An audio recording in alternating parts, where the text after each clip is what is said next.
Welcome to the Power Lunch Podcast, your midday dose of boldness, brilliance, and a little bit of badassery. I'm Amy Souza, here with my powerhouse co-hosts, Tracie Munce and Lisa Carmichael, and we're coming in hot to shake things up.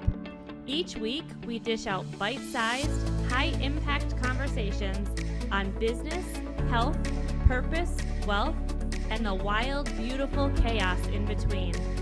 Whether you're building your dream, rebooting your story, or just catching your breath, this is your space to get grounded, inspired, and reignited. This isn't just another podcast, it's your power move. Let's go. Welcome back to the Power Lunch Podcast. I'm Tracie. I'm here with Lisa. Amy is off today, but you get the two of us. Today's guest is someone who we are genuinely excited to bring to this table. She's a friend. She's part of our community, and she's doing work in the world that will stop you in your tracks. Dr. Cathy Sullivan is the CEO and president of Operation Dignity International, a Minnesota-based nonprofit that is transforming lives across Ghana and West Africa. We're talking clean water, healthcare, education, economic opportunity, all built in one powerful conviction that when you restore dignity to a person, an entire community rises with them. And what we love about Cathy is that she's not just about writing checks and walking away. She's in it. In fact, she'll be in it in July, leading this with strategy, building with local change that actually lasts. Welcome, Cathy. I'm so excited to be here with the two of you. We're excited to have you. What a thrilling time of the day to come and engage with you in something that's very purposeful. Sometimes we do these podcasts, just audio, and sometimes we do them in person. So to have you in the room with us, it's been a long time. It's been a while. Yeah. What have Life you been is doing? busy, you Come know. on. When movement happens and you're trying to keep up with life, it creates walls to doing what you really want to do, and you have to do what you really have to do Right. to be able to get to where you want to go. Well, you look amazing. Thank you. It's a good thing this is for radio only, right? You're so It funny. is audio. What have you been up to? Tell us what you're doing. Let's just talk. I haven't seen you forever, so what's going on? As some of you know, my husband passed 2 years ago. So I've been a lot up to healing from that passing. He and I were married 51 years, and he was a leader of Operation Dignity. And in the last 2 years, it's been morphing into my leadership style. And at the same time, going through the grieving process of losing someone very, very dear to me. What has been happening is the development of relationships that have caught the vision for ODI. ODI for Operation Dignity. Yeah. Tell us, the relationship is important. So let's back up just a little bit because, obviously losing your husband of 51 years. Whew. It was, I don't want to call it trauma because it's part of life. I didn't lose him at a young age, but still he and I were one in purpose. And that purpose was, in purpose. And that purpose was not only our family and fun. Well, neither he nor I were really fun people, okay? But we enjoyed life together.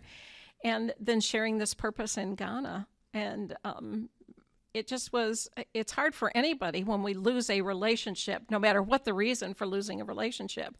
It's just difficult for everyone at that time because it transitions us into the unknown. Right. And it's not that the unknown was scary to me, but it was new. And I really don't like change. Who does? I don't like change because it means that I have to feel something different and I have to be someone different and I have to do something different. So figure that out. If you don't like change, honey, get used to it because this is where it's going, right? Right. Yeah. You must have been 16 when you were married. Bless you. I was a little older than that, but Not much. Not much. Of ODI, though. he was. And part of that was because he had skills that I did not have. He spent the first 3 years from 2007 when we founded to 2010 listening to the people in Ghana. Do you know what that gift was to the people there? They had never had anybody come from a foreign country that listened to them. Yeah, because they just we always want to help, and we think we know best, so we go in and we want to tell them how to fix their lives. Yeah. And so it goes beyond helping. It more is our ownership of, we know better, so we want to tell you how to fix your lives. And that was not Jim's philosophy at all. And so he listened for 3 years just to see if it would be a good match for us. And that's a long time. He went to village to village to village to chief to person to person to children. And he just listened to their hopes and their dreams and what they thought would make them develop into a community that was thriving. And it's from there that we gained our philosophy of dignity, community, and the 4 pillars that we have: farming, education, healthcare, and clean water. Because when we take care of those 4 things, that's what lifts up a community. So it's removing the gaps and breaking the barriers to those opportunities for them. But if he hadn't listened, he would have come in with our own solutions. And I'm grateful that he did that. On the opposing side of that, if Kathy had gone first, I was a fixer. So I would have been happy to fix them. And that was not where we started at all. And Jim also had the ability to build the relationships just sitting and eating peanuts with them in a chair, side by side, all day long. What a gift that you gave him as his wife, that he could do that. Does that mean that I was the one talking all the time and he was the one listening? The one talking all the time and he was the one listening. We kind of built on those skills together. No, it was part of who he was. Not many wives would let their husbands do that and be gone. Yes. Yeah. What a beautiful Never thought of it that way, gave. Lisa, but what a beautiful gift you gave him. And I'm sorry his life was short. Well, he would have been 87 today. That's amazing. Today. Oh, my well, not goodness. today, July 3rd, but it's close, Oh, he was a Cancer. I'm a Cancer. Okay. I loved him. I can see that in my heart. I would have loved him. Most people did. But it was because he had the gift of, you tell me about who you are. Yeah. And we'll just consider who I am later on. So when you took over, right, you weren't going to end the legacy just because Jim passed. How did you navigate that in the beginning? Because had you learned how to be more of the listener, the nurturer part of the problem? I got an answer. I'm listening better, but I'm in a let's go mode. But it's not because I have the answer, but it's because between what Jim taught me and what I learned by being in Ghana, because I was in Ghana often also, it was this, I work with systems. I see systems, and Jim saw people. But I found within those systems that are happening in Ghana, there's lots of blocks that doesn't filter down to the people, such as in the healthcare system. We were going to work with separate clinics in the villages. And then all of a sudden I realized if I only work with those individual clinics in the villages, then the accountability to the system of healthcare in Ghana was never going to support what we were doing. And so I began working with the district healthcare system. I began meeting people in the upper echelons of national healthcare. And through that, we discovered what a synergy was going on. And I can work with the district healthcare to impact those different rural villages. Right. They know where the need is the greatest. They have a desire to see it happen. They have a dream that if we just do this here, it's going to impact 10,000 people in the community. Yeah. I didn't know those things. So working within the systems, in the economic development, the farming, in the healthcare specifically right now, in education, and even in clean water. It's building water communities in those villages, but working within the systems develops the village at a stronger, faster rate. Right. We were just talking about this, about problem solvers, like one village at a time, but solution finders goes to the root of the problem or the root of whatever the circumstance is and works from that. So when you go to that root, to the system, where in the system is it broken? Tony Robbins talks about the value chain, right? Because you start someplace, but many times that's not where we have to go through each step to figure out where the breakdown in the value chain is. So I love that. And it creates a dependency when I'm the solution for that one village. That's right. But when we take a whole of value concept, I've created sustainability by working within those systems. So it wasn't that Jim was right and I was wrong, or that I am right and he was wrong. It was just this blend of, it takes people to get the work done, but it takes a system to create sustainability. And also the impact that you can have can be far more reaching, where one village at a time get that into the right. Like That's now, right. That's right. Now you're reaching villages, you're reaching communities that may have not been afforded your presence due to your one person, your one organization. Right. I can give you a specific. We were working with this one healthcare center, and we were working with the superintendent of that healthcare center, and he had his own vision of what he saw happening. But what I found out is it didn't match with the district. So it was unsustainable because he was creating his own little thing. And in working with the district healthcare, we are impacting now 10,000 lives with that clinic, where before it just would have been 1,000. Oh, So his view was good, but it was myopic. right. The district healthcare saw the total solution. And that's why the pairing with them became so significant to what we're doing. Gosh. And it just goes back to collaboration and Yes. connection, community, using resources and then getting resourceful within those resources. That's because right. one mind is just one mind.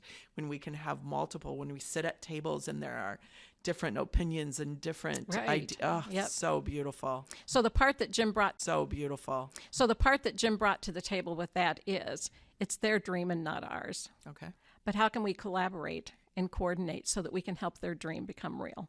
Yeah. And that's very important to them because they're sitting with not the solution, but with the dream. Right. And again, the district healthcare knows better. The district education knows better. Was it easier, Kathy, for you to go into Ghana because you had a religious affiliation? Because Jim was a Jim was a minister. pastor. Yep. Did the government allow you to do more things because of that? They allowed us to do things not. because we were there to help the people. Okay. So that was their first consideration. But then we found out, and this was Jim's philosophy too, people always came to us and said, why are you doing what you're doing? So they always knew that we were people of faith, but when they asked that question, we had open ears and open hearts. They knew we weren't there for a quid pro quo kind of element. In other words, we're doing this for you, but you have to listen to the sermon.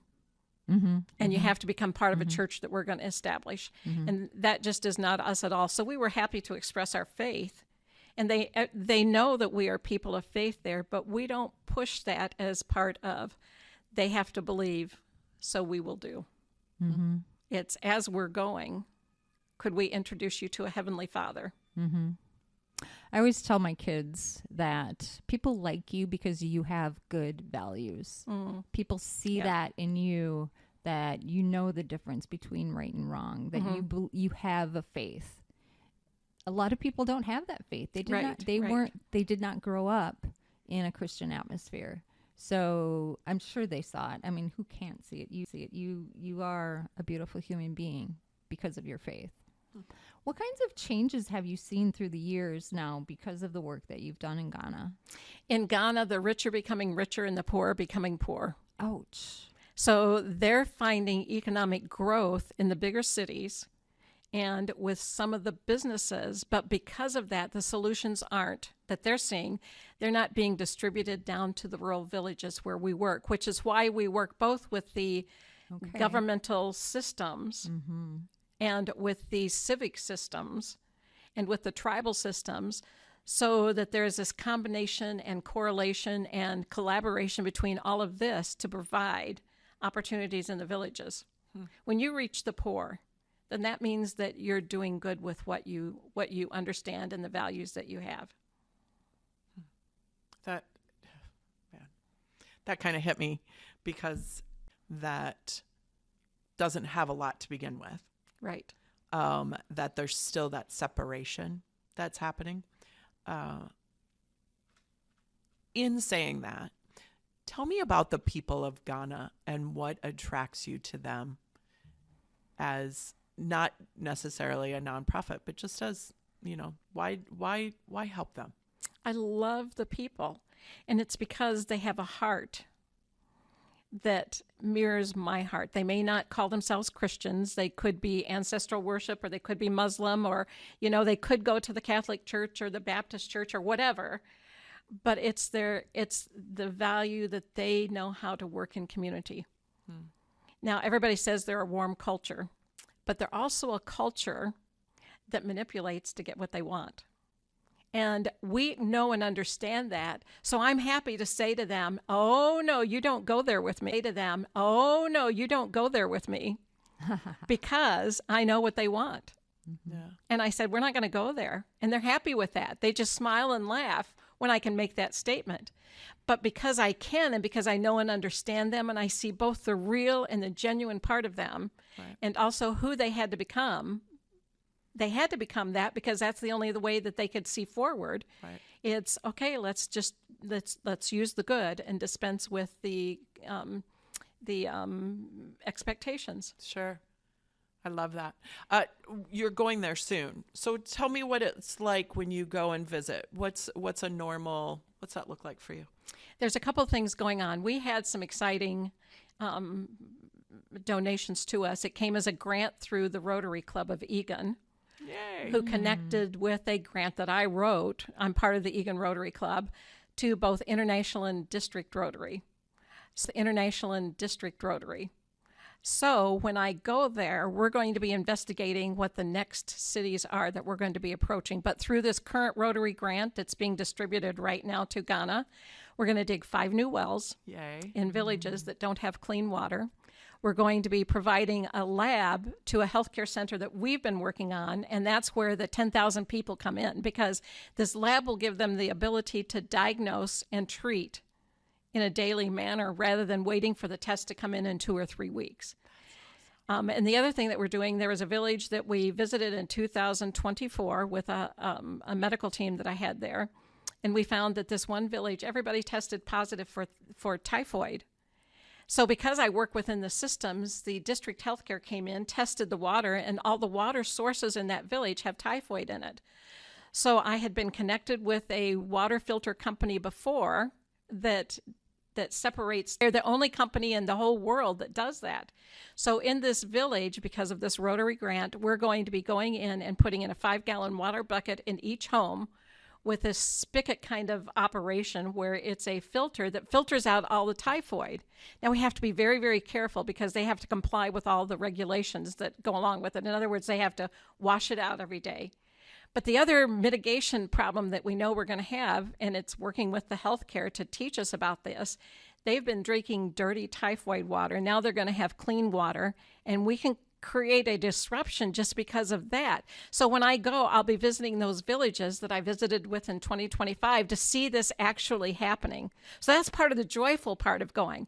The other operations that we're going to be doing is I'll be going into new villages to see what their needs are, so I can continue with this Rotary grant for next year. I have to be actually physically present in the village with a Rotary Club there that we're collaborating with. And that's kind of exciting because it's this distribution between Rotary Club of Egan, Rotary Club of Ghana, and working in those rural villages. The other thing that's happening is we're raising $25,000 right now to work on a rural medical center. We call it Project Tenaso. Everything is disintegrating in this healthcare center, this actual physical building, the steps leading up to it. It's all disintegrating. They have one table that has one sheet that everybody who comes to that clinic has to be on this one table with the one sheet. So if they didn't have the disease before, there's a likelihood that one bed, one sheet solution, that's the only one they have, Right. will spread the disease that they didn't know was there before in the patient. So 2 beds and many sheets is going to help them. Bringing clean water to this village so that they can wash their hands at this healthcare center is going to be something new to them too. So we're going to be refurbishing the clinic. We're going to be building relationships. So in the morning, we're working on the clinic with the people in the village. We have a builder planned from Ghana who's going to be there leading the project. But I have a Nate Milky who is going with me, and he's a builder too. So he's going to be teaching them and training them. And then at lunchtime, we're going to eat lunch together. And then in the afternoon, this is where part of our faith comes in. We're going to be telling Bible stories to the kids. And I have a lady who's coming with me who's very gifted in that. But we'll play games with the kids, and we'll blow bubbles with them, and we'll just run around and chase the kids and the adults, anybody who wants to get involved in this. The other part that we're doing, besides the Rotary grant, investigating that, getting Project Tanaso off the ground, is I love to go visit the villages where we worked in before and continue that relationship. yeah. We meet with the chief, we meet with the elders, they allow me to pray for them. They allow me to hug them, which is a no-no in Ghana, but I'm Mama Kathy, so I get to go in and kind of, express myself through what I do naturally, which is a hug. Even the ancestral worship fetish priest in one village, you just don't touch him, but he allows me to hug him. So when we go, it's about visiting the villages, showing honor to the chiefs and the elders, but it's also about building the relationship at every level that we can in the communities that we serve. I love that. I want to know more about that religion, ancestral. What is it called? Ancestral worship. Really? Yeah. I'd love to hear about that specifically any longer. But I love to hear the different fundamentals of each of the religions. I think they all, when they're grounded in love, we can learn so much from each of them. They're not really grounded in love. Oh. It's a power-fear relationship with so the that's people. Not great. No. That's one that, yeah. Yeah, so they hold the power over the village. And actually, in this village, no one works because they know someone who has a lot of money.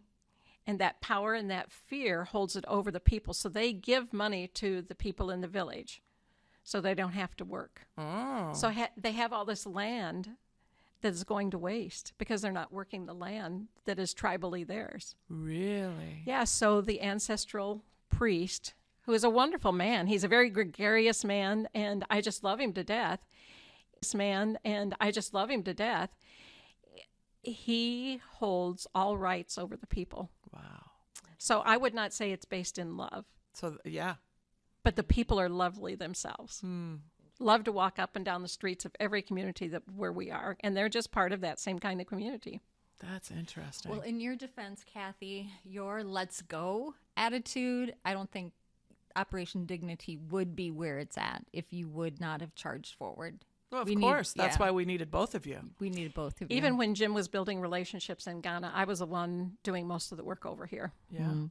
So I'd like to close out this conversation and invite you back for a conversation again. What do you think, Tracie? Yeah, let's talk relationships. Let's talk relationships. Yeah. I would love to come back and especially visit being 2 years post Jim and what your life looks like today.